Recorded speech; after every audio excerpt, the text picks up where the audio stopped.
he has frequently traveled lately.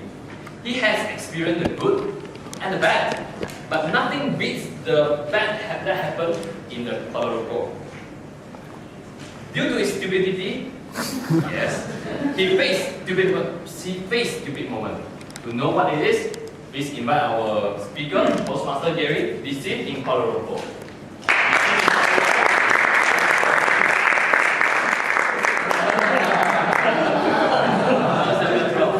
Good evening, fellow Toastmasters and welcome guests. Good evening. Before I went to Singapore, people told me Singaporeans are tricky. Beware of the intelligent scams. But no, the scam did not get me. And before I went to Bangkok, they said Thailand is dangerous.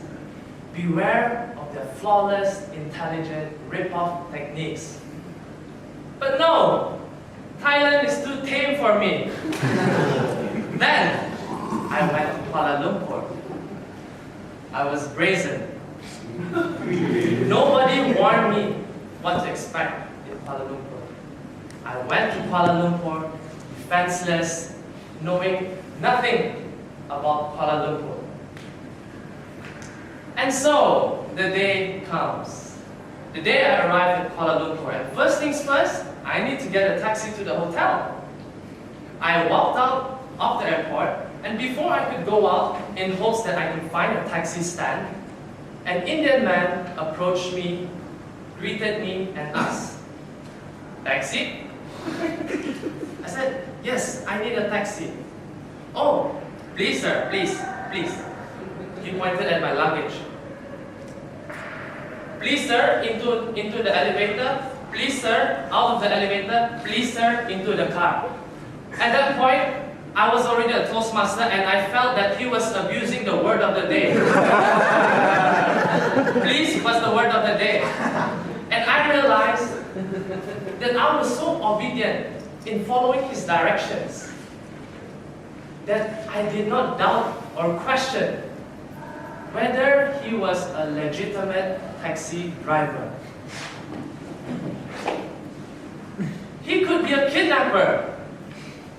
And he would have thought that, oh, my God, Bruneians are so easy victims. They just won't go into my car without questioning me. And I would have still thought that he was a very kind kidnapper. So, when we were in the car, as we were in our journey to go back to the hotel, I realized that the taxi's meter wasn't as kind as the driver. The rate was expensive, and the figures on the meter was increasing very rapidly. In the car, we were talking about how bad and how much he hated Kuala Lumpur's traffic. And the more he told me how much he hated Kuala Lumpur's traffic, the more I hated him. Because if the traffic's bad, I'll be stuck in the car for longer periods. And it just simply means that I will have to pay more. And upon arrival, I was right.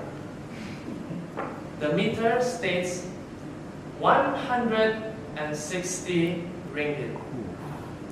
And $30 airport tax and $10 ringgit toll fees. That is a total of 200 ringgit for a 45-minute taxi ride. That is a rip-off. In Brunei, the taxi drivers rip other people off. When I go to KL, they take me as victim. Karma took me as victim, and I got ripped off by a taxi driver. How is that fair? But I calmed my nerves. I told myself, relax. You may feel cheated, but it's okay. This will be the first and the last time that it will happen. Chances of it happening again? Impossible. So comes the second day. Second day is a day for shopping. I went for shopping.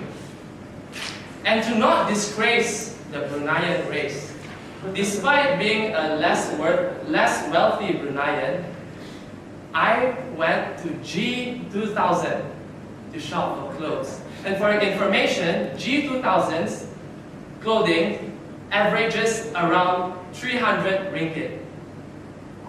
So as I walked into the store, I saw an item which immediately catches my attention. I thought it was the most beautiful, the most handsome piece of item in the store. And it is the 70% discount tag. Of course, upon reading the tag, I saw a fine print. And it states 70% off only on the second piece. So I said, aha!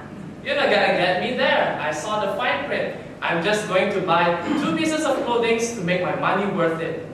So immediately, I took two of my favorite clothing, which one of them I flipped on the tag and I saw it cost around 100 ringgit. It's quite a fair price considering that it's from G2000. I fitted on it, tested it, looks well. Immediately, I went to pay for it.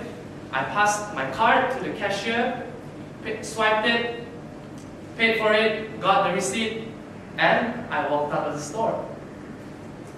And as I was walking out of the store, I realized that I was overcharged.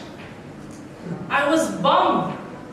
And when I saw the receipt, I actually realized that apparently one of the pieces of clothing that I took actually cost 200 ringgit. So I got discount on the cheaper piece, which is $100. So I was bummed. I felt cheated. But, of course, Bruneians, we have standards, right? In our culture, we have this high standard that once we pay for something, we don't ask for exchange. We walk out proudly, even though we regret it.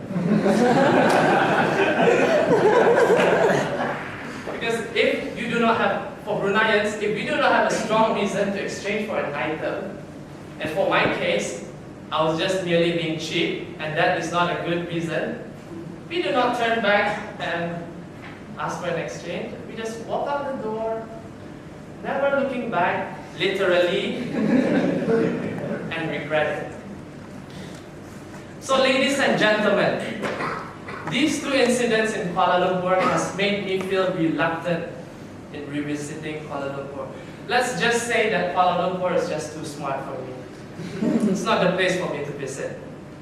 And what I've learned from all this is that it's also what my mom has been trying to tell me, but I just decided to learn it the hard way now. When you're traveling, don't be naive. Always be careful and always be cautious. Because when you're in an unfamiliar environment, everything can deceive. Thank you very much. Back to you, Jack.